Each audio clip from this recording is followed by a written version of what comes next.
కుంతి అసలు పేరు ప్రిత అండ్ తిను యాదవ వంశానికి చెందిన ఒక రాజు కూతురు.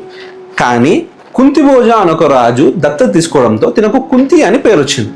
కుంతి చాలా నెమ్మదస్తురాలు అండ్ వెరీ వెల్ డిసిప్లైన్డ్. ఒకరోజు కుంతిని దుర్వాస మహర్షిని చూసుకోవడానికి వెళ్ళమని పంపించారు. దుర్వాస మహర్షి చాలా కోపిష్టి. ఆయన దగ్గరికి వెళ్ళడానికి అందరూ భయపడతారు. కానీ కుంతి ఆయనను చాలా బాగా చూసుకొని తనకు వండి పెట్టి కావలసినవన్నీ దగ్గరుండి చూసుకోవడంతో దుర్వాస మహర్షి తనకు ఒక వరం ఇచ్చాడు. ఆ వరం ఏంటంటే తను ఎప్పుడు ఎవరితో పిల్లల్ని కనాలనుకున్నా ఆ మంత్రాన్ని ఉపయోగించి తను 6 పిల్లల్ని కనొచ్చు. కుంతి ఈ వరాన్ని చాలా ఆనందంగా స్వీకరించింది అండ్ ఆ వరమే ఇప్పుడు కురు వంశాన్ని ముందుకు తీసుకెళ్తుంది. కుంతి తన పెళ్లి అవ్వక ముందే దుర్వాస మహర్షి ఇచ్చిన వరాన్ని ఒకసారి వాడి చూద్దామని అనుకుంది. ఒకరోజు సాయంత్రం అస్తమిస్తున్న సూర్యుని చూసి సూర్యుడి అంశతో తనకు ఒక కొడుకు పుట్టాలని ఆ మంత్రాన్ని జపించింది. ఆ మంత్రాన్ని జపించడంతోనే సూర్యుడు తన ఎదురుగా ప్రత్యక్షమై తన అంశతో కుంతికి ఒక కొడుకునిచ్చాడు. ఆ కోరుకున్న వరం నిజంగానే జరగడంతో కుంతికి తర్వాత ఏం చేయాలో అర్థం కాలేదు.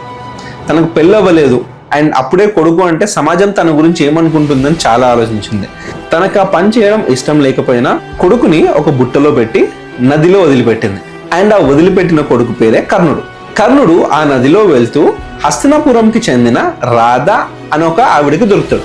వాళ్ళు కర్ణుడి తీసుకొని పెంచుకోవడం స్టార్ట్ చేస్తారు. ఇలా పెళ్లి కాకముందే కుంతి ఒకరికి ఆల్రెడీ జన్మనిచ్చింది.